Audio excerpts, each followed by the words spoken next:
Hello friends, आपका एक बार फिर से स्वागत है सक्षम एजुकेशन चैनल पे। इस चैनल के माध्यम से हम ट्रांसफर प्राइसिंग में क्वेश्चन नंबर 12 तक देख चुके थे। आज हम उससे आगे देखेंगे। आइए आज हम अपना क्वेश्चन नंबर 13 देखते हैं। क्वेश्चन नंबर 13 कह रहा है कि एक ईस्टर्न कंपनी लिमिटेड है जिसकी दो डिवीजन है, जिसमें पहली डिवीजन का नाम है सीबीडी, दूसरी का है बेगन डिवीजन। सीबीडी मैन्युफैक्चरर कार्सनप बोगीज। सीबीडी डिवीजन आपकी बोगीज बनाती है और डब्ल्यू2 मैन्युफैक्चर करता है VOBN टाइप ऑफ वेगन्स। ठीक है, वेगन्स आपका एक रेलगाड़ी की तरह हो गया और आपका बोगीज में मीन्स रेलगाड़ी के पीछे लगने वाले डिब्बे। ठीक है, तो मैन्युफैक्चर बोगन्स WT नीड 4 बोगीज। ठीक है, एक वेगन्स बनाने के लिए आप एक वेगन बनाने के लिए आपको 4 बोगीज चाहिए। CVT is the only manufacturer of the bogies and the supplier and supplies both WT and outside customer.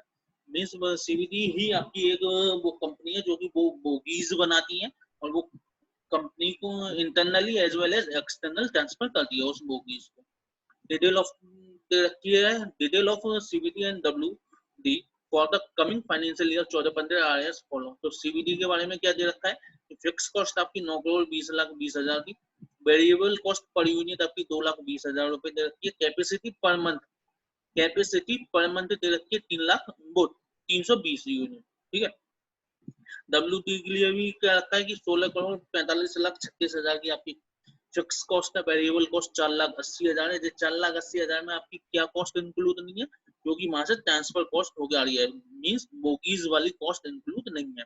और इसकी कैपेसिटी पर मंथ है 12 वैगन्स की। ठीक है, market research has indicate that the demand in the market for eastern companies product at different quotation are as follows. Means research, एक research बताती है कि आपकी इन दोनों डिविजन्स की मार्केट में डिमांड कैसी कैसी है। पहले बोगीज के बारे में दे रखा है, मींस CVD डिवीजन के बारे में दे रखा है। अगर 3,20,000 रुपए का हम सेल प्राइस रखते हैं तो हमारी कोई भी सेल नहीं होगी, लेकिन एवरी 10,000 रिडक्शन, लेकिन हम 10,000 रुपए से अपना सेल प्राइस कम करते हैं तो उससे हम 30 बोगीज की सेल कैप्चर कर सकते हैं, 30 बोगीज की सेल मार्केट में कर सकते हैं। ठीक है, मीन्स 3,20,000 पे नील सेल, और यही हम सेल प्राइस रखते 3,10,000 पर यूनिट के हिसाब से, तो हमारी सेल यूनिट कितनी होगी? 30 बोगीज की। ऐसी क्या रखा है वेगन्स के बारे में? 17,10,000 पे कोई सेल नहीं है, लेकिन हम 50,000 रुपए रिड्यूस करते हैं तो 2 यूनिट हम सेल कर पाएंगे। मीन 16,07,000 की अगर हम सेल प्राइस रखते हैं तो दो बोगीज, दो वेगन्स हमारे सेल आउट हो पाएंगे इन मार्केट। क्या है, हमें क्या लिखना है? Calculate unit quotation price of vegan.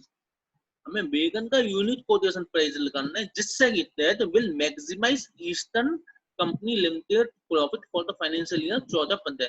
Means हमें वेगन कंपनी का, वेगन डिवीजन का हमें कोटेशन प्राइस निकालना है जिससे कि कंपनी मैक्सिमम प्रॉफिट कमा सके। अब इसमें कुछ फॉर्मूले दे रखे हैं जो हमारे काम में आएंगे। कौन से दे रखे हैं?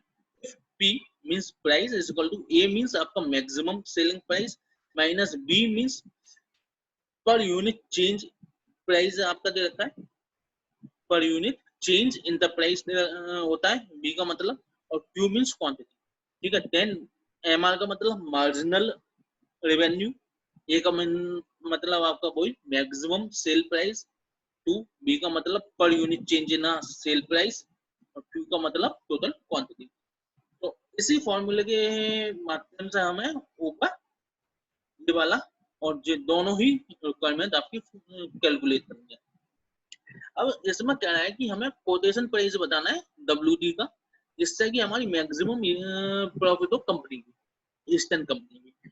तो कोटेशन प्राइस बताने के लिए तो भी कौन सा, जिससे कि उस डिवीजन या कंपनी का मैक्सिमम प्रॉफिट हो, उसके लिए हम देखते हैं कि मार्जिनल रेवेन्यू इक्वल टू, अगर मार्जिनल कॉस्ट है तो वही पॉइंट आपका मैक्सिमम सेलिंग यूनिट पॉइंट हो जाएगा। तो मार्जिनल रेवेन्यू जो आपको होता है वो होता है per unit change revenue, revenue for per unit change.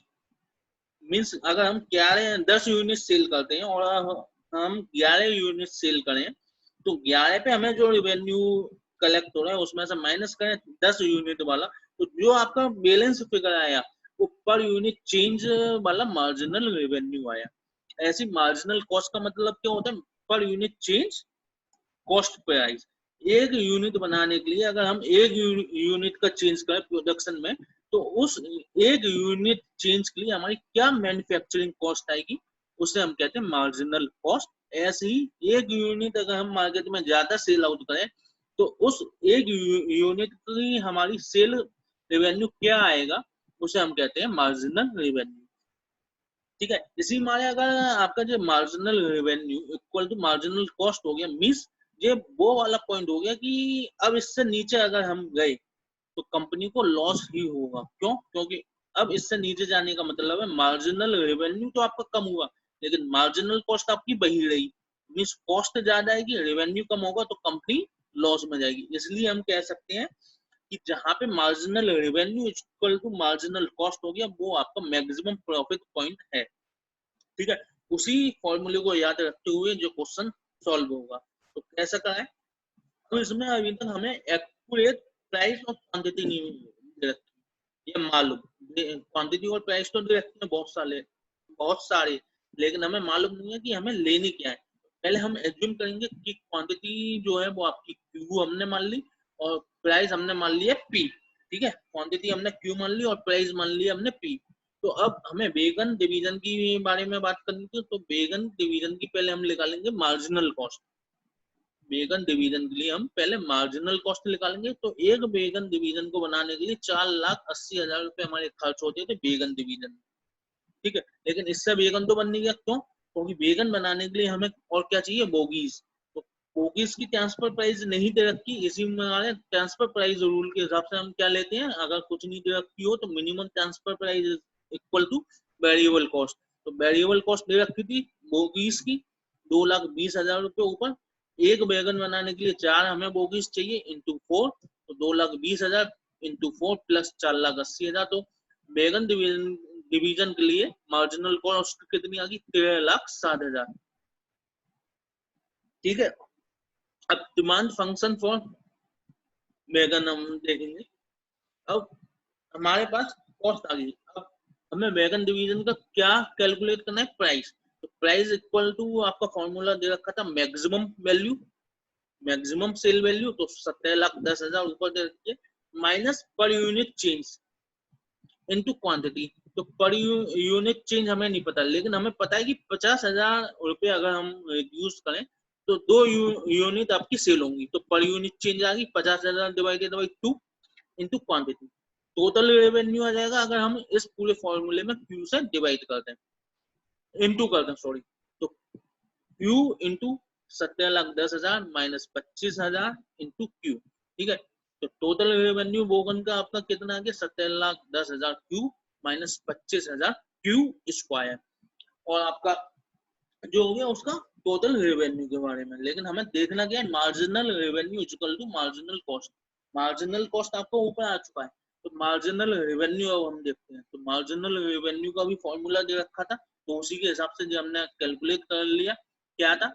Maximum sale price 17,10,000 minus 2V, V का पर यूनिट चेंज इंटू 2, और हमारा पर यूनिट चेंज कितना था? 25,000 इंटू 2 मीन्स 50,000 इंटू क्यू। ठीक है, तो मार्जिनल कॉस्ट जो 13,60,000 हम ऊपर देख ही चुके थे, इक्वल टू कर दो, तो 17,10,000 माइनस 50,000 क्यू मार्जिनल रेवेन्यू आ गया इक्वल टू मार्जिनल कॉस्ट 13,60,000। तो इससे क्वांटिटी आ गई कि 7 यूनिट आपकी वो यूनिट है जिसके बाद अगर इससे ज्यादा कंपनी प्रोड्यूस करेगी या मार्केट में सेल करेगी तो कंपनी को लॉस होगा।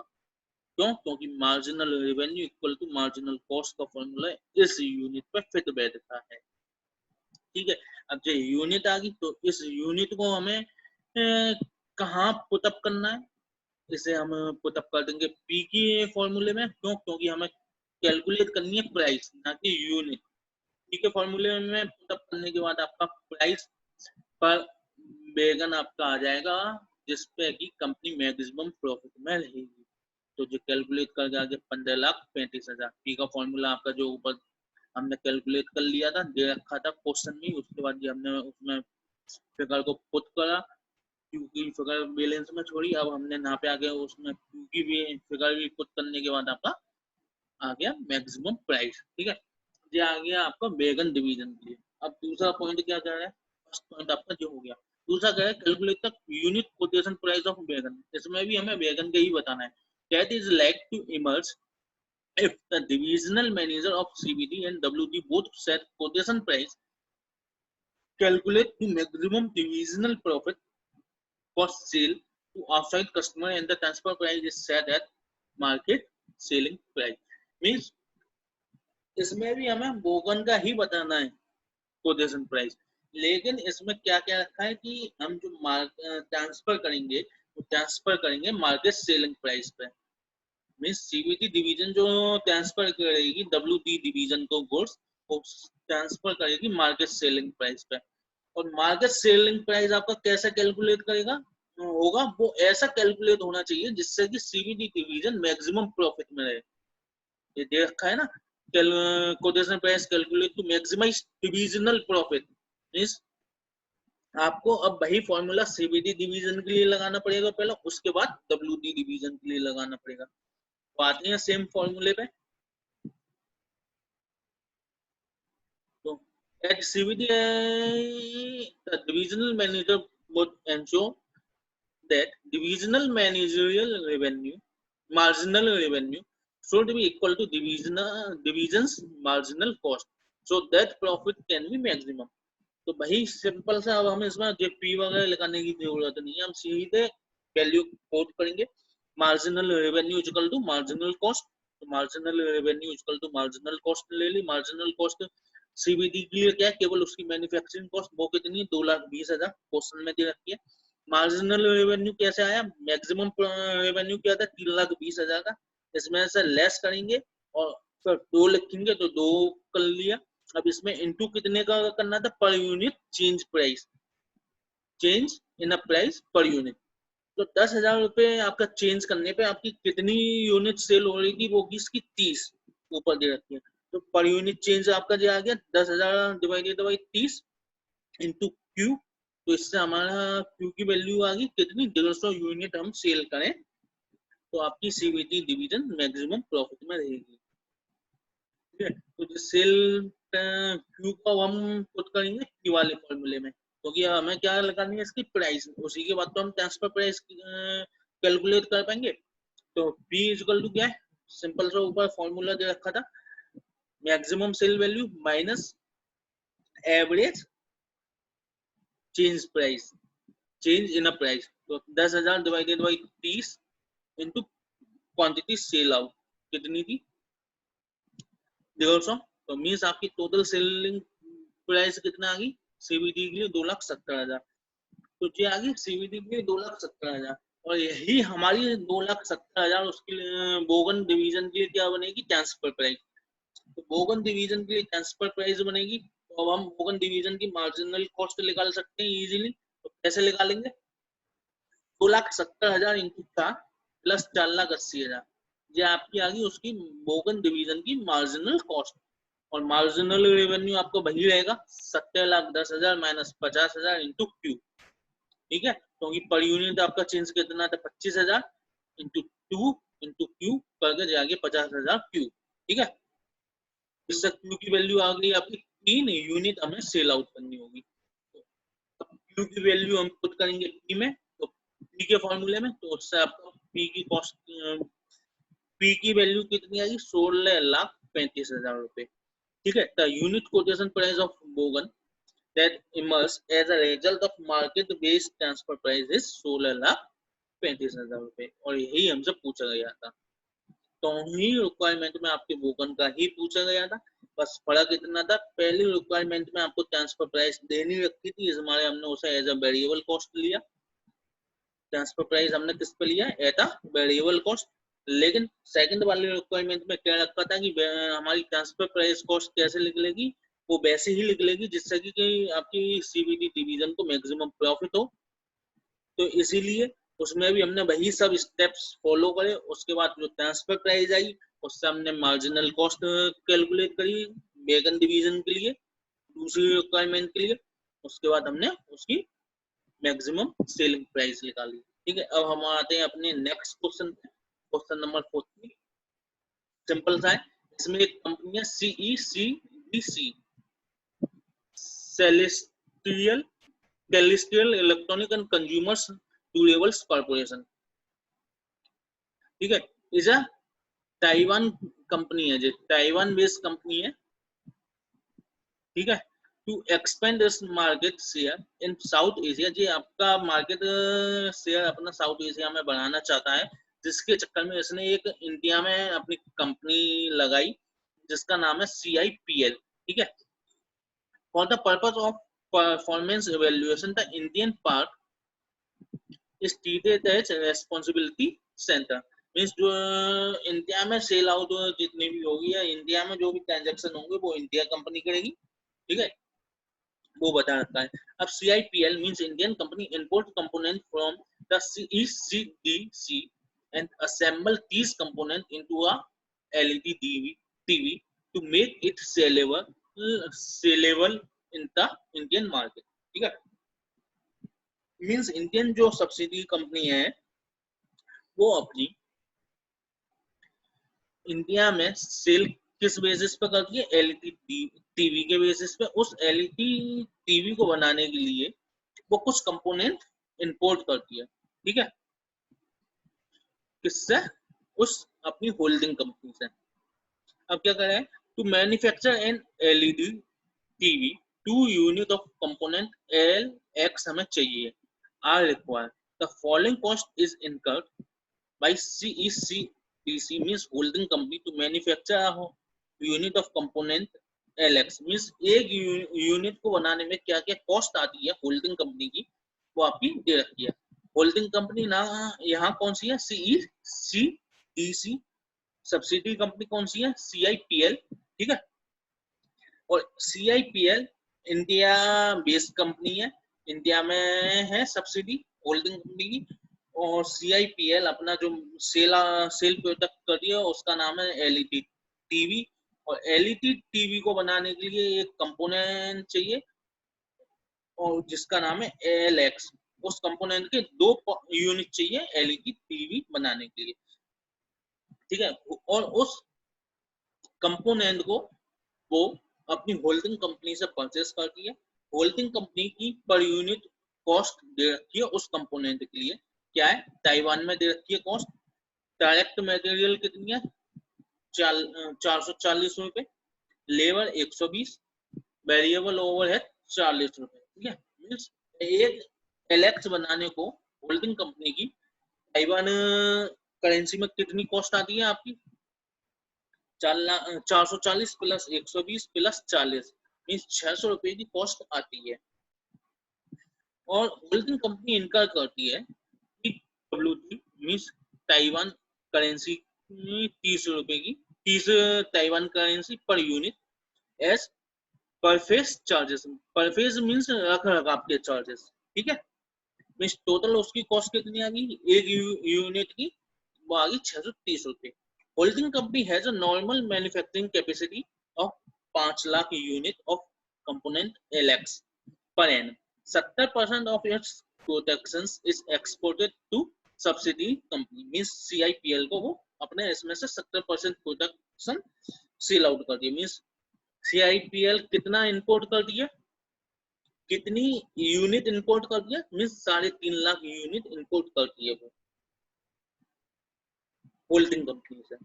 अगर 3.5 लाख यूनिट इंपोर्ट कर दिया तो उसके एवज में वो कितनी अपनी LED टीवी बनाती होगी, वो बनाती होगी 1,75,000। कैसे, 3.5 लाख डिवाइडेड बाई 2, 2 कहाँ से आया, क्योंकि एक LED टीवी बनाने के लिए 2 कंपोनेंट चाहिए थे LX के, और हमारे पास टोटल कंपोनेंट कितनी है 3.5 लाख, तो डिवाइडेड बाई 2 कर देंगे तो हमारा मैन्युफैक्चरिंग आ जाएगी। LED टीवी कितनी बनी, 1,75,000 unit.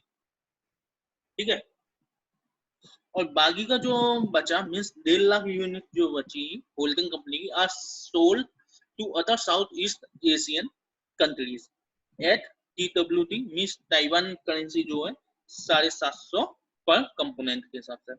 The tax authorities both in Taiwan and India consider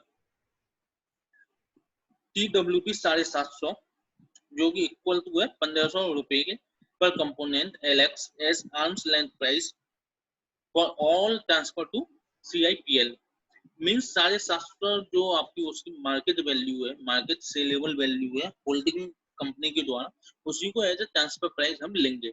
ये क्योंकि इंटरनेशनल ट्रांसफर प्राइसिंग का सिस्टम है, तो आपको मैंने पहले बता चुका है कि इंटरनेशनल ट्रांसफर सिस्टम में हम आर्म्स लेंथ प्राइस लेते हैं, तो वही इसने बता रखा है कि हम 750 TWT को ही as a arms length price लेंगे। ठीक है, अब क्या है, CIPL इनकर मीन्स सब्सिडी कंपनी इनकर करती है 10 रुपए पर unit as a shipment charges. Means जो वो कंपोनेंट परचेस करती है होल्डिंग कंपनी से, उसे लाने के लिए CIPL मीन्स सब्सिडी कंपनी को 10 रुपए खर्च करने पड़ते हैं पर यूनिट के हिसाब से।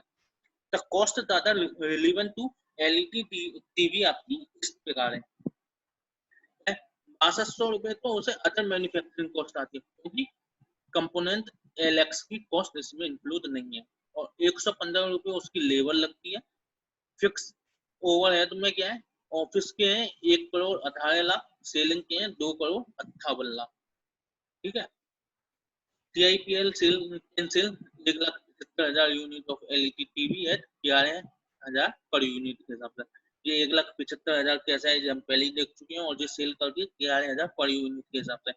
There is a dispute on the transfer pricing of component LX between the holding company and subsidiary company। अब dispute चल रहा है इन दोनों के बीच में। क्या holding company is in favor of charging TWT 750 per component to CIPL means holding company subsidy company से charge करना चाहती है 750 TWT as is arms length price पे, and it has to pay tax on this, और वो उसी पे ही टैक्स देगी। On the other hand subsidy company is in its argument saying that the substitute of the component LX can be purchased from the Indian market at 1490 रुपए only.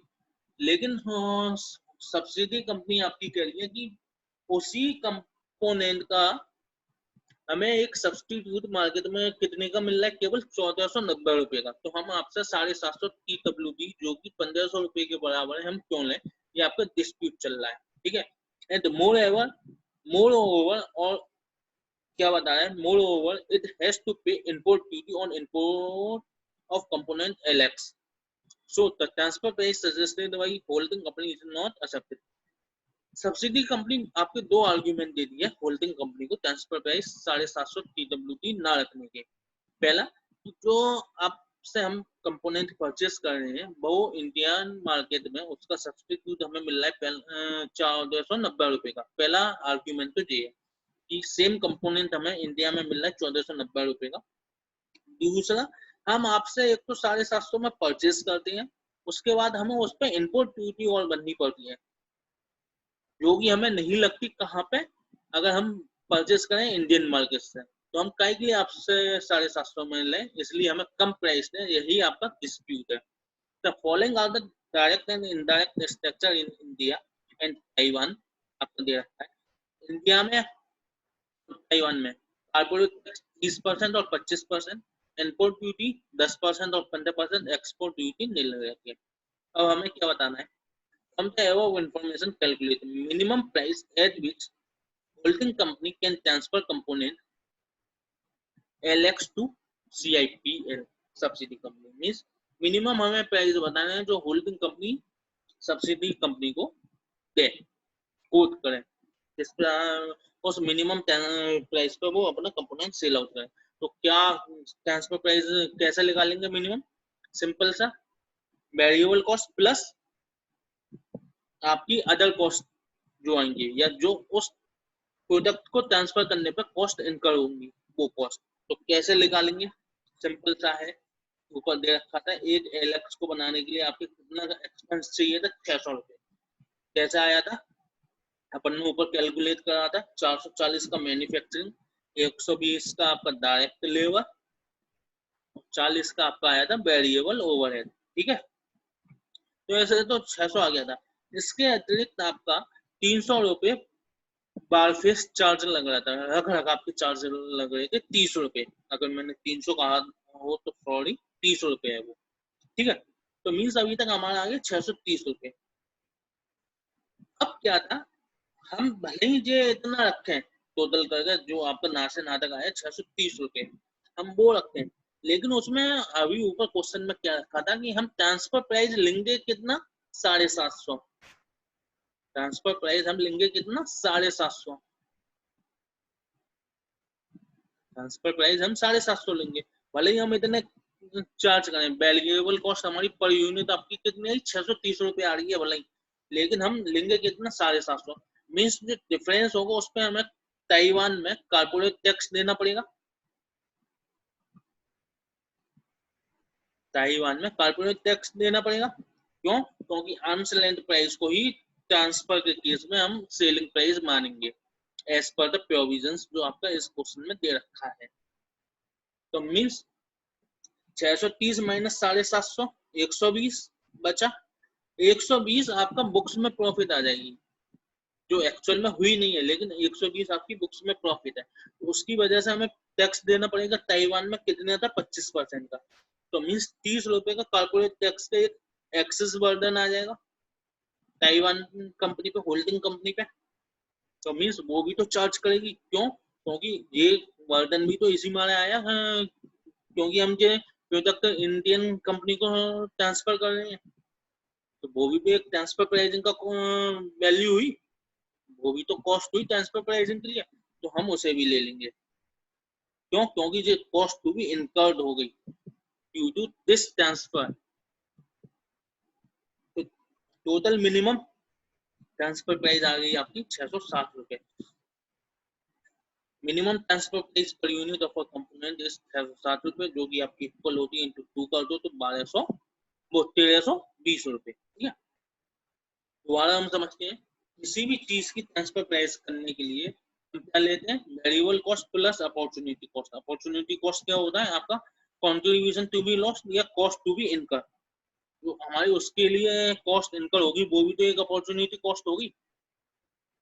तो उसी basis पे हमने क्या करा, पहले वेरिएबल कॉस्ट ली इन सबकी, उस प्रोडक्ट को बनाने के लिए कितनी वेरिएबल कॉस्ट आती है, तो जो आपकी आ गई थी 630 रुपए, 630 रुपए आपकी जी आ गई। लेकिन लेकिन आप ताइवान सरकार ने कह रखा है और इंडियन सरकार ने कह रखा है कि हम जो ट्रांसफर प्राइस लेंगे वो 750 ही लेंगे, जो कि उसकी मार्केट सेल है। तो मीन 750 हम लेके चलेंगे।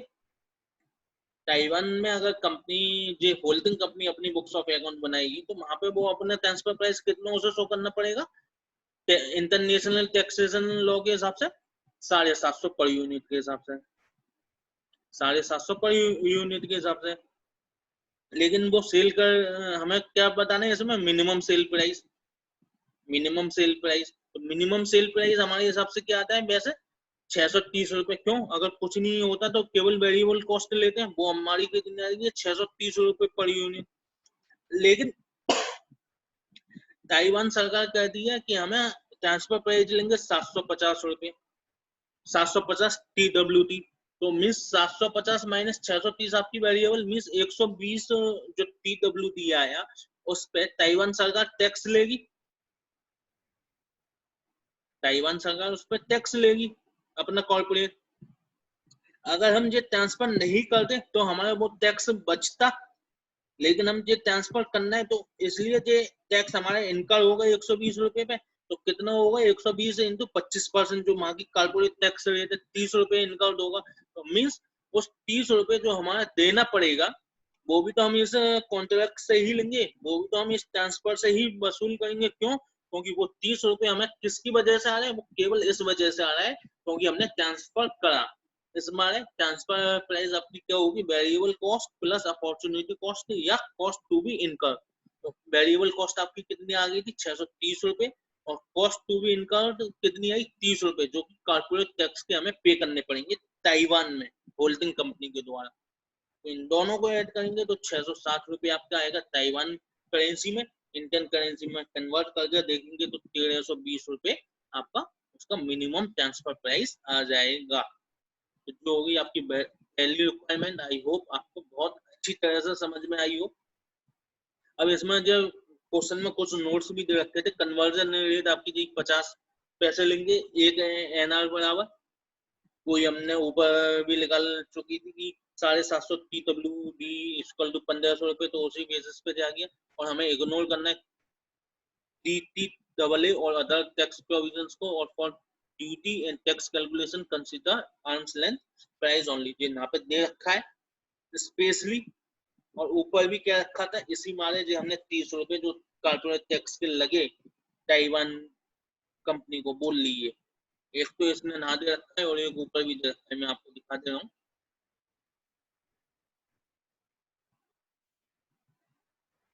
फॉर ऑल ट्रांसफर प्राइस ये दे रखा है,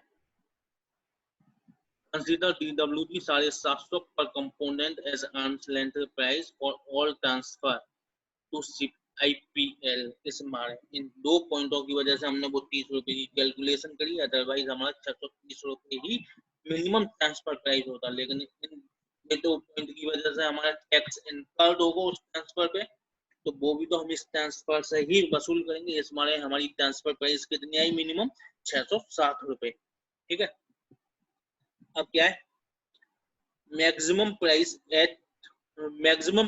that can be paid by subsidiary company to holding company for each component।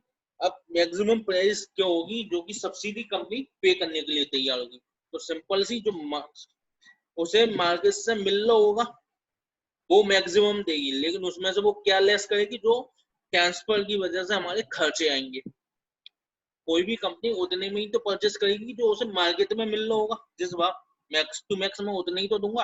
अगर कोई चीज मेरे को मार्केट में 10 रुपए की मिल रही है, तो मैं अपनी होल्डिंग कंपनी से वो 12 की या 11 की क्यों खरीदूंगा जब मेरे को 10 की मिल रही है। इसलिए मैं मैक्सिमम कितना पे करना चाहूंगा, उसे वही 10 रुपए जो मेरे को बाजार से मिल रहे हैं, उससे ज्यादा मैं किसी भी कीमत पे करना नहीं चाहूंगा। क्यों, अगर उससे मैं ज्यादा पे करना होगा तो उससे बढ़िया है मैं मार्केट से जाकर वो 10 रुपए में खरीद कर अपना प्रॉफिट कमाऊंगा। तो वही क्या रखा है, कैसे कैलकुलेट करेंगे। 1490 रुपए की हमें मार्केट से मिल रही है वो चीज, 1490 रुपए की मिल रही है। अगर हम वही चीज होल्डिंग कंपनी से लेते हैं तो उस पर हमें 10 रुपए पर यूनिट के हिसाब से आपकी शिपिंग चार्जेस लेनी पड़ रही थी। ठीक है, तो ये लेस करेंगे। और दूसरा हम लेस क्या करेंगे, अगर हम वहां से परचेस करके लाते हैं तो हमें इंपोर्ट ड्यूटी का भी पेमेंट करना पड़ रहा था, इंपोर्ट ड्यूटी का भी हमें पेमेंट करना पड़ रहा था। तो एक कंपोनेंट की ट्रांसफर प्राइस हमारा कितनी थी, 750 इंटू 2 कर देंगे तो इंडियन करेंसी आ गई, इंटू 10% की आपकी इंपोर्ट ड्यूटी दे रखी है इंडिया में, वो ले ली। तो 1500 वो 150 रुपए हम जे लेस कर देंगे, 10 रुपए हम जे लेस कर देंगे। मीन्स हम अपनी होल्डिंग कंपनी से वो प्रोडक्ट 1330 रुपए का खरीदना जाएंगे चाहेंगे, क्योंकि जब हम 1330 का वहां से खरीदेंगे, जब जाके वो हमें इंडिया में कितने का पड़ेगा, 1490 रुपए का। तो इस 1330 को हम वहां से खरीद के लाएंगे, उस पर हमें इम्पोर्ट ड्यूटी पे करनी है 150 रुपए की, उसके बाद हमें उसका शिपिंग चार्जेस भी देना है, तो वो जाके हमें इंडियन मार्केट के बराबर ही पड़ेगा। इसलिए मैक्सिमम हम कितना पे करेंगे, 1330 रुपए। क्यों, क्योंकि ये 1330 रुपए ही हमारे इंडियन मार्केट वैल्यू के बराबर है। इस हमारे मैक्सिमम प्राइस क्या आ गया, 1330 रुपए। कैसा आया, इंडियन मार्केट में हम कितने का मिल रहा है हमें वो प्रोडक्ट, वो ले लिया, उसमें से हम लेस कर लेंगे क्या, अगर हम वो चीज लेस करेंगे जो अगर हम जो हम इनकर करेंगे, कब, जब हम वो प्रोडक्ट अपनी होल्डिंग कंपनी से रिसीव करेंगे। तो क्या क्या हम इनकर करेंगे, एक तो इम्पोर्ट ड्यूटी, दूसरा आपका शिपमेंट चार्जेस, वो हमने लेस कर लिया, तो उसके हिसाब से हमारा 1330 रुपए मैक्सिमम प्राइस आ गया। इम्पोर्ट ड्यूटी की दे रखी है 10%। ठीक है, अब तीसरा क्या है, profitability statement for the group in DWT। हमें ताइवान करेंसी में हमें बताना है प्रॉफिटेबिलिटी स्टेटमेंट कंपनी का। तो ये भी बहुत सिंपल है। ठीक है, रेवेन्यू पे आइए आप सीधा, एलईडी टीवी का है और ये है आपका कंपोनेंट एलएक्स का। मींस एलईडी टीवी वाला है सब्सिडी कंपनी और ये आपकी होल्डिंग कंपनी।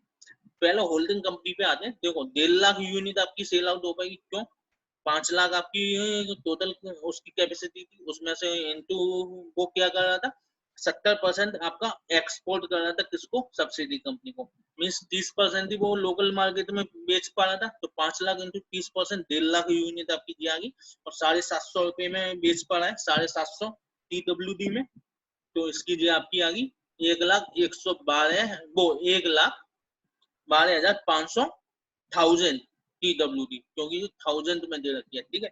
अब इसकी कॉस्ट क्या क्या आ रही थी, हमने कैलकुलेट करी थी पहले, 600 रुपए तो वेरिएबल मैन्युफैक्चरिंग कॉस्ट, 450 प्लस वो 450 ग्राम, 440 प्लस 120 प्लस 40, 440 प्लस 120 प्लस 40, 600 रुपए आपकी जी आ गई, तो 1.5 लाख इंटू 600 ये आ गई। अब उसमें बफरेज चार्जेस भी हमें पे करने पड़े थे, कितने? 30 TWD के हिसाब से, तो जी आ गए। इसके अलावा कंपनी को और कोई चार्जेस आपके पे नहीं करने थे, इसके अलावा और कोई चार्जेस पे नहीं करने थे, अब सीधे टैक्स जाके पे करना है, ठीक है। ये हो गया आपका होल्डिंग कंपनी। अब सब्सिडी कंपनी पे आते हैं। सब्सिडी कंपनी क्या कर रही थी, ये 1,75,000 यूनिट सेल कर रही थी LED टीवी की, कितने में? 11,000 पर यूनिट के हिसाब से। तो इसे कन्वर्ट करेंगे TWD में, ये INR आपका कितने बराबर है? 0.5 TWD के बराबर ऊपर दे रखा है, तो ये कन्वर्ट सेल वैल्यू आ गई। इसे मैन्युफैक्चर करने में आपको क्या क्या लग रहा था, क्या क्या कॉस्ट आ रही थी, अब हम वो देखेंगे।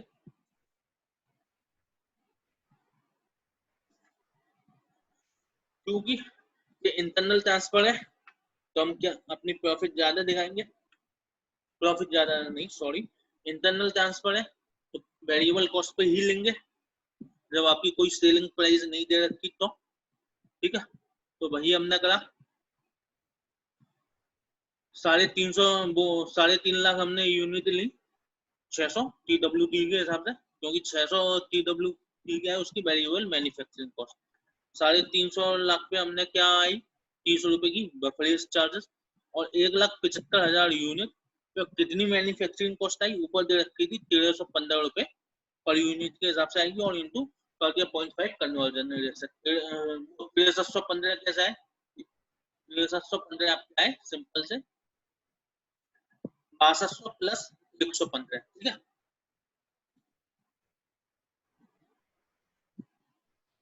तो ये आपका नाटक आ गया आपकी सभी कॉस्ट। अब क्या था, हम जो 3.5 लाख यूनिट लाए थे उस पर इम्पोर्ट ड्यूटी देनी थी, तो हम वैसे ऊपर कैलकुलेट कर रखी थी, इसे दोबारा कर लो। ऊपर हमने जो कैलकुलेट करी थी वो करी थी पर यूनिट के हिसाब से, हमें यहाँ पर टोटल चाहिए तो वो कर लिया 350 लाख इंटू जो कितने पाएगा 750 पे, कितने परसेंट से थी? 10% से, टोटल इनपुट ड्यूटी आ गई। अब हमारे एक एक्सपेंस हो रहा था इम्पोर्ट करने में शिपमेंट का, ऐसे हमने शिपमेंट की कॉस्ट ले ली। ऑफिस एडमिनिस्ट्रेशन और सेलिंग आपका ऊपर दे रखा है, फिक्स कॉस्ट है, इसे हमने सिंपल कन्वर्ट करा तो जो कन्वर्जन कॉस्ट आ गई आपकी PWD में। अब आते हैं हम कॉर्पोरेट टैक्स पे। कॉर्पोरेट टैक्स दोनों के लिए ही हम नीचे आगे जाकर वर्किंग नोट में देखेंगे, क्योंकि उसी से मैं ज्यादा अच्छी तरीके से समझा पाऊंगा। तो इन दोनों को ऐड करके आपकी क्या आ गई, प्रॉफिट आ गई, ये इतनी, ठीक है। यहाँ तक आपका क्वेश्चन हो गया समाप्त।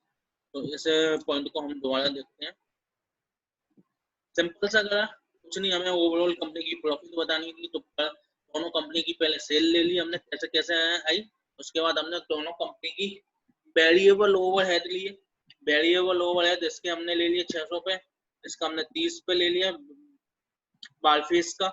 ऐसे हमने इसका 600 पे, क्योंकि हमें ट्रांसफर प्राइस नहीं पता, ऊपर केवल हमने कैलकुलेट करी थी, ये नहीं पता था कि हम बुक्स में कितने की लेंगे, कितने की हो गया आ रही है। तो अब आप कहोगे कि 750 हमें पता, तो वो 750 केवल टैक्स पर्पस के लिए, टैक्स की कैलकुलेशन करने के लिए हम ट्रांसफर प्राइस कितनी लेंगे, 750 TWD।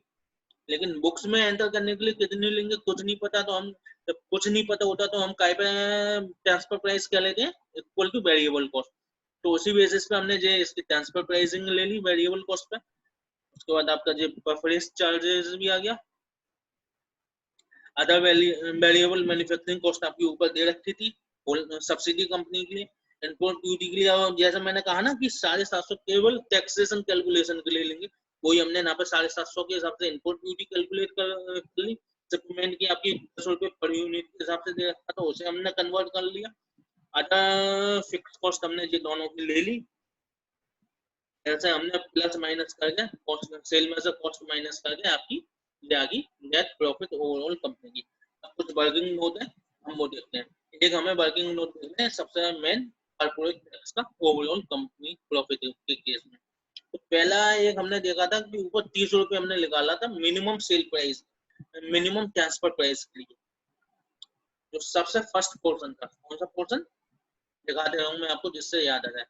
इस वाले पोर्शन में हमने 30 रुपए जो निकाले थे, उस टाइम मैंने आपको थोड़ी करवा दिया था कैलकुलेटर पे। अब मैं आपको शो करता हूँ किस हिसाब से निकाला। तो इसे सिंपल से निकाला। तो पहले हमने प्रॉफिट देखी, आई कितनी, आई वन कंपनी को, होल्डिंग कंपनी को 750 में सेल करता, क्योंकि ट्रांसफर प्राइस हमें किस पे लेनी है, आर्म्स लेंथ पे 440। उसकी भी मटेरियल कॉस्ट 120 आपकी उसकी वो आ रही थी, लेबर कॉस्ट 40 आपकी क्या आ रही थी, अदर अदर वेरिएबल कॉस्ट, और जो 30 आपकी रख आपकी कॉस्ट आ रही थी। तो मीन्स उसे प्रॉफिट हो रहा था 120 TWD का पर यूनिट के हिसाब से। 25% आपकी कॉर्पोरेट टैक्स रखी थी, तो 30 रुपए आपकी ऐसे आ गई। अब हमें देखना था ओवरऑल प्रॉफिट वाले केस में उसकी कॉर्पोरेट टैक्स। तो इंडिया की सेल आपको पता है 1,75,000 इंटू 11,000 के हिसाब से 19,25,000 की वो होगी सेल। इसमें हमने अब इनकी सभी कॉस्ट माइनस करी। अब कॉस्ट में आप देखना हमें क्या करना है, कॉर्पोरेट टैक्स हम निकालने हैं। क्या निकालना है, कॉर्पोरेट टैक्स। तो कॉर्पोरेट टैक्स में हमें कंपोनेंट एल की कॉस्ट क्या लेनी पड़ेगी, 750, क्योंकि क्या रखा था टैक्सेशन के लिए हम ट्रांसफर प्राइस कर लेंगे 750। तो भाई हमने कहा है केवल मेन मेरे को यही दिखाना था, बाकी सब वही है। 750 इंटू 2 इंटू 3,50,000 आपकी इसकी कंपोनेंट की आ गई। बाकी सब कॉस्ट आपकी वही है, मैन्युफैक्चरिंग कॉस्ट, ठीक है। इनपुट ड्यूटी आपकी बेसिक कैलकुलेट हुई, इनपुट ड्यूटी आ गई, शिपमेंट की कॉस्ट आ गई, फिक्स कॉस्ट आ गई दोनों की, टोटल प्रॉफिट आ गई माइनस करके। इस प्रॉफिट पे 30% इंडिया में टैक्स देना है, वो कॉर्पोरेट टैक्स आ गया। ये कॉर्पोरेट टैक्स आपको होते के ऊपर चलेंगे, समझे आप। ऊपर हमने प्रॉफिट कैलकुलेट करने में कंपोनेंट की कॉस्ट ली थी, वो ली थी हमने वेरिएबल कॉस्ट। आप इस चीज को याद रखना, यहाँ पे हमें 750 नहीं लेनी, क्योंकि वो हमें ट्रांसफर प्राइस एक्चुअल में नहीं आई। वो तो केवल टैक्सेशन पर्पस के लिए, एक्चुअल में हमें नहीं पता, इस मारे यहाँ पे हमने 600 ली। लेकिन नीचे जाके अब हम टैक्सेशन की कैलकुलेशन कर रहे हैं, कॉर्पोरेट टैक्स की, इस मारे यहाँ पे 750 लेंगे कंपनी कॉस्ट। यहाँ पे 750 ली, इस मारे यहाँ पे रख रखाव की कॉस्ट नहीं ली जो 30 TWD थी, लेकिन हमने ऊपर ली। इसे प्लीज आप दोनों को डिफरेंस समझें, ऐसा क्यों करा।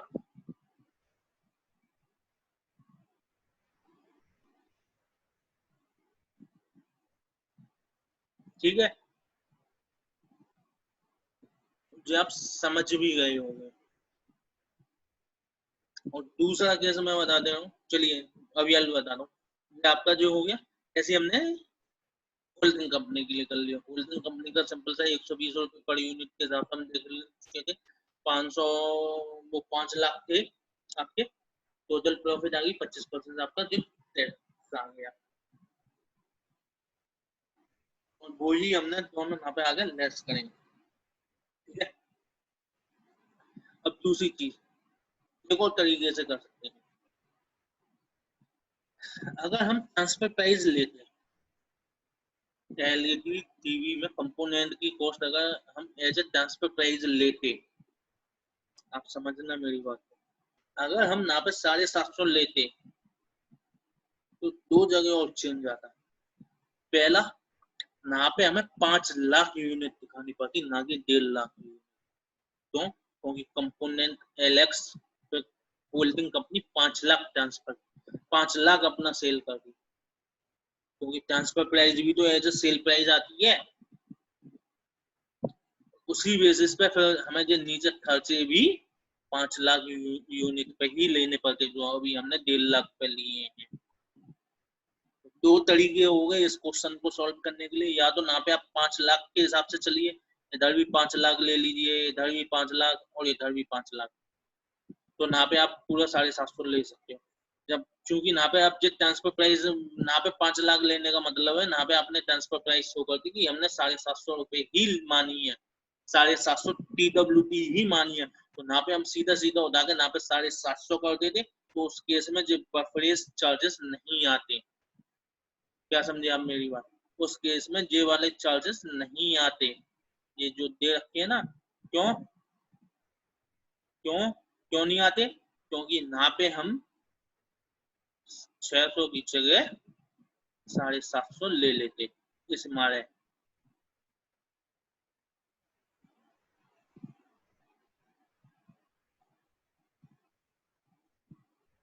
समझे? आप समझ गए होंगे। ओके, आइए अब आगे चलते हैं। जो क्वेश्चन हो गया बस इतना ही कह रहा था जो क्वेश्चन। अब अपन देखते हैं क्वेश्चन नंबर 15। क्वेश्चन नंबर 15 भी बहुत सिंपल है, जल्दी से फिनिश करते हैं। एक SCI कंपनी है, is a US based multinational company, जो भी इंटरनेशनल ट्रांसफर प्राइसिंग का कॉन्सेप्ट है। Multinational company engage in manufacturing and marketing of printers and scanners. It has subsidiaries separating across the world. जो इसकी बहुत सारी सब्सिडीज है, which either manufacture or sell printers and scanner using the brand name of SCI। ठीक है, means एक SCI holding company है जिसकी बहुत सारी सब्सिडीज है। वो सब्सिडीज SCI के ब्रांड नेम में प्रिंटर और स्कैनर का मैन्युफैक्चरिंग और सेल्स करती हैं। ठीक है, इंडियन सब्सिडरी है किसकी? SCI की। Buy an important component for the printers and scanner from a Chinese subsidiary. Indian subsidiary SCI की इंडियन सब्सिडरी चाइनीज सब्सिडरी से कुछ कंपोनेंट परचेस करती है। ठीक है, the Indian subsidiary buy 1.5 lakh unit of component per annum from the Chinese subsidiaries at time 30 CNY per unit में, 30 CNY per unit में, means 30 येन में वो चाइनीज करेंसी में 30 चाइनीज करेंसी में एक यूनिट परचेज कर दिया।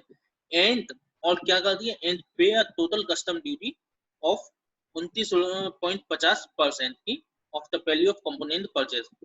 मीन्स एक तो वो 30 चाइनीज करेंसी पे करती है पर यूनिट के हिसाब से, और उस पर वो 29.50% की कस्टम ड्यूटी भी पे करके आती है। जापानीज कंपनी, एक दूसरी MNC है, जापानीज MNC, जो which manufacture the same component which is used in the printer and scanner of SCI। Means एक जापानीज MNC है, जापानीज MNC है, जो कि वही कंपोनेंट मैन्युफैक्चर करती है जो कि SCI के स्कैनर और प्रिंटर में यूज होते हैं। और वो रखती है एक manufacturing unit in India and is ready to supply the same component to the Indian subsidiary of SCI at 320 रुपए पर यूनिट के हिसाब से। मीन्स एक जापानीज MNC है जो कि इंडिया में अपनी मैन्युफैक्चरिंग डिवीजन रखती है, और उस डिवीजन में वो वही कंपोनेंट बनाती है जो कि SCI के प्रिंटर और स्कैनर में चाहिए। वो इंडियन सब्सिडी को 320 रुपए पर कंपोनेंट के हिसाब से देने में तैयार है। ठीक है, क्या कह रहा है? SCI is examining the proposal of Japanese manufacturer and ask its Chinese subsidiary to present its view on this issue। अब SCI मींस होल्डिंग कंपनी ने अपनी चाइनीज सब्सिडी से कहा कि जे हमें प्रपोजल रिसीव हुआ है एक जापानीज कंपनी के द्वारा, आप अपना इस पर व्यू रखिए। तो मीन्स वो क्या कहना चाह रही है? होल्डिंग कंपनी कहना चाह रही है कि अगर हम आपसे परचेज ना करें, हम उस जापानीज कंपनी की सब्सिडी कंपनी से परचेज करें जो कि इंडिया में है, तो आपको इसका क्या इफेक्ट पड़ेगा, आप हमें वो बताइए।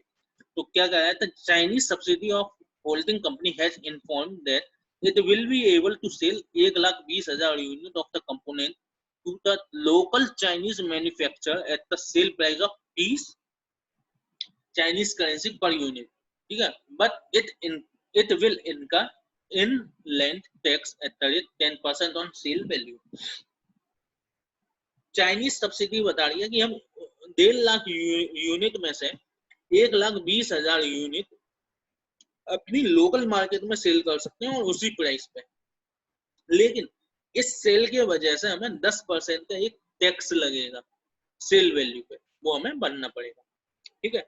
अब क्या करें इसमें, the variable cost per unit of manufacturing of the component is 20 Chinese currency, the fixed cost of the subsidies will remain unchange. Means fix cost पर कोई फर्क नहीं पड़ेगा, फिक्स कॉस्ट आपकी उतनी ही आएगी, भले 1.5 लाख यूनिट सेल करें या 1,20,000 यूनिट सेल आउट करें, ठीक है।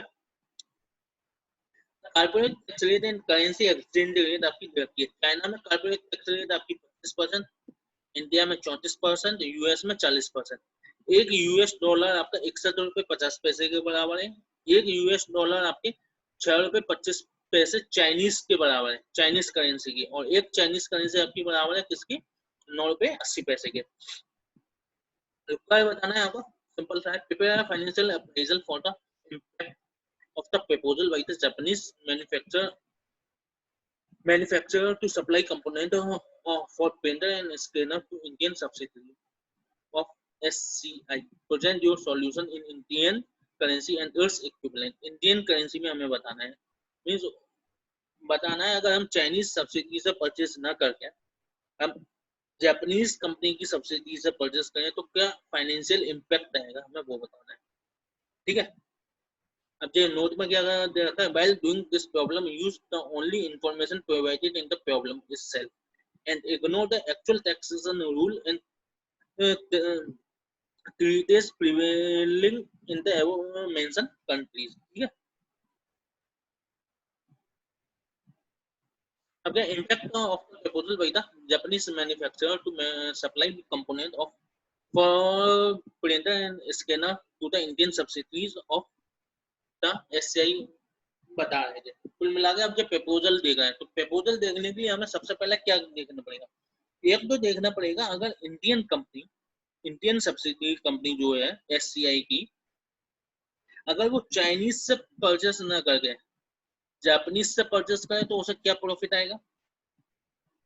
और दूसरा हमें देखना पड़ेगा कि चाइनीज सब्सिडी जो है ये अब इंडिया में सेल आउट ना करके जापानीज में अगर सेल आउट करे तो उस पर क्या इम्पैक्ट आएगा। तो वही दोनों चीज हमने कैलकुलेट करी है। तो पहली है on Indian subsidies of SCI, क्या था,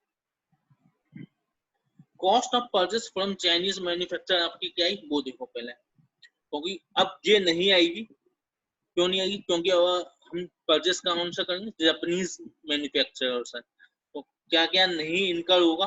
तो पहली जो हम जापानीज से परचेस करते थे वो कॉस्ट नहीं आएगी, तो 1.5 लाख इंटू 30 इंटू 9 रुपये 80 पैसे इंडियन करेंसी में कन्वर्ट करने के लिए, तो ये टोटल वैल्यू आ गई 4,41,00,000। अब इस पे हमारी इम्पोर्ट कस्टम ड्यूटी और आती थी। इम्पोर्ट ड्यूटी कितनी की दे रखी थी, 29.50% की दे रखी थी ऊपर ही क्वेश्चन में। तो टोटल कॉस्ट अब इनकम नहीं होगी, वो कितनी नहीं होगी, 5,71,09,500 रुपए आपकी इनकम नहीं होगी। मीन्स इतने की कॉस्ट हम जापानीज कंपनी की वजह से इनकर कर रहे थे, अब वो इनकर नहीं करेंगे। लेकिन अब हम इनकर करेंगे किसकी वजह से, सॉरी चाइनीज की वजह से इतनी हम कॉस्ट इनकर नहीं कर रहे थे, लेकिन अब हम इनकर करेंगे किसकी वजह से, जापानीज मैन्युफैक्चरर की वजह से। तो उसकी क्या आएगी कॉस्ट, उसमें दे रखा है कि 1.5 लाख यूनिट हम 320 रुपए के हिसाब से परचेस करेंगे, तो इसमें 4,80,00,000 आ गई जाती। इसके अलावा हमारी उस कंपोनेंट के अगेंस्ट में और कोई कोस्ट नहीं आएगी, क्योंकि जापानीज कंपनी के रिगार्डिंग और कोई इंफॉर्मेशन नहीं दे रखी रिगार्डिंग कॉस्ट। तो मीन्स हमें इतने की कॉस्ट हमने रिड्यूस करी, जिसके एवज में हमें कितनी कॉस्ट आई, केवल इतनी। मीन्स नेट प्रॉफिट हो गया हमें कंपनी को, इंडियन सब्सिडरी को प्रॉफिट हो गया। क्यों? अगर वही कंपोनेंट वो चाइनीज सब्सिडी से परचेस करी थी तो कितने का करी थी? 5,71,09,500 का। और वही अगर जापानीज कंपनी से परचेस करेगी तो करेगी 4,80,00,000 का। मीन्स उसे नेट प्रॉफिट कितने को हो गया? 91,09,500 का। इस पर जब कॉर्पोरेट टैक्स देगी, क्यों? क्योंकि प्रॉफिट हुआ तो टैक्स देना पड़ेगा इंडिया में। तो 34% से कॉर्पोरेट टैक्स लगा दिया तो नेट सेविंग कितनी आ गई? 60,12,270 रुपए की। ये आ गया आपका इंडियन सब्सिडीज के पॉइंट ऑफ व्यू से। अब हमें देखना है एक चाइनीज सब्सिडी के पॉइंट ऑफ व्यू से। चाइनीज सब्सिडी को लॉस कितना हुआ?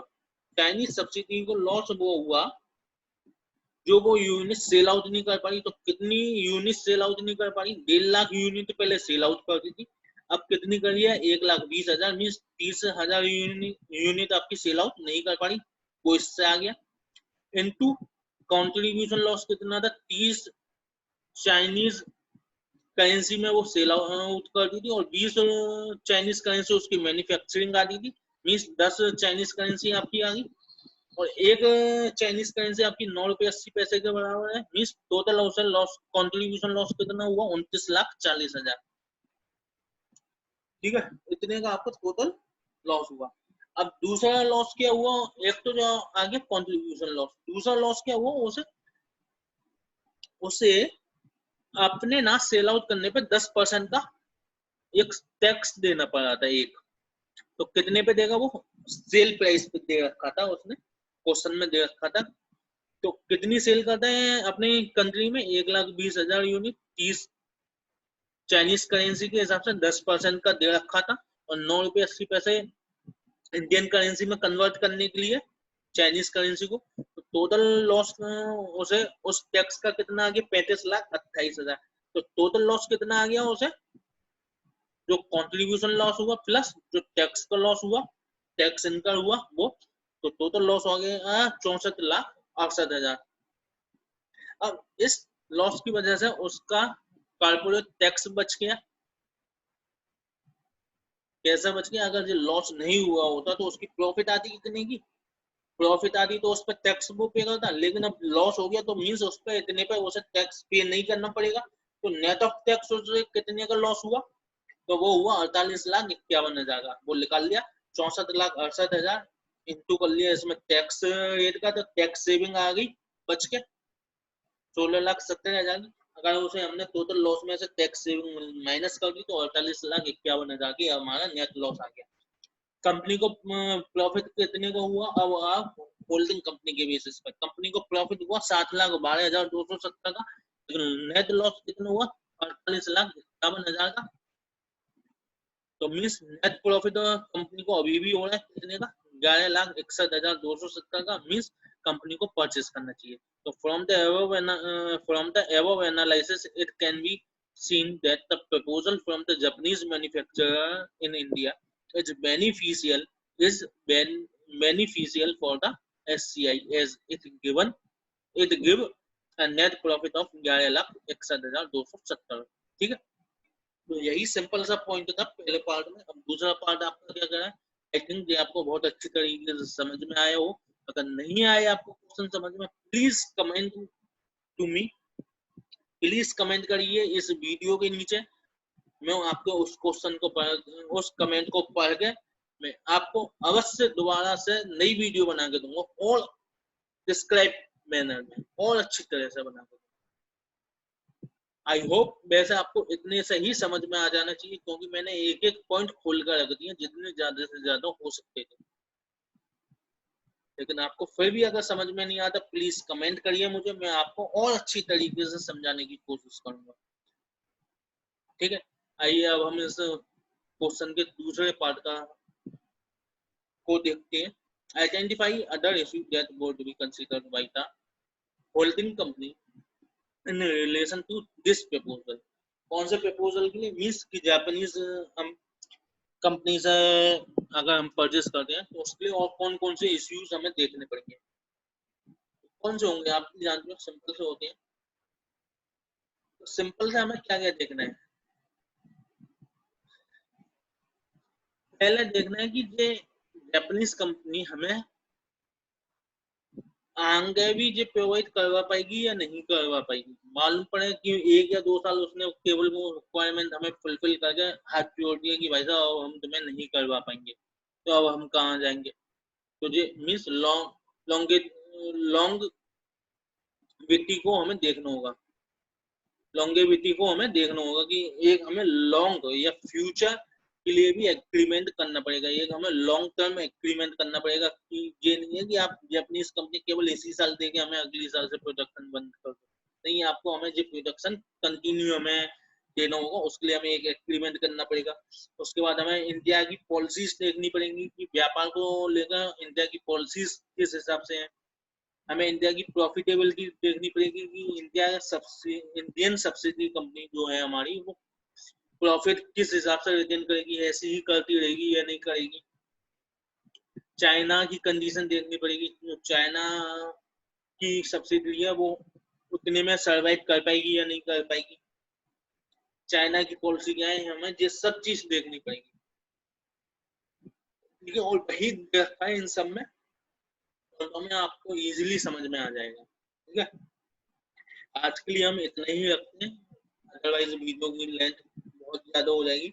अब हम अपनी नेक्स्ट वीडियो में क्वेश्चन नंबर 16 करेंगे, ओके। तो आई होप आपको अच्छी तरह से समझ में आया हो।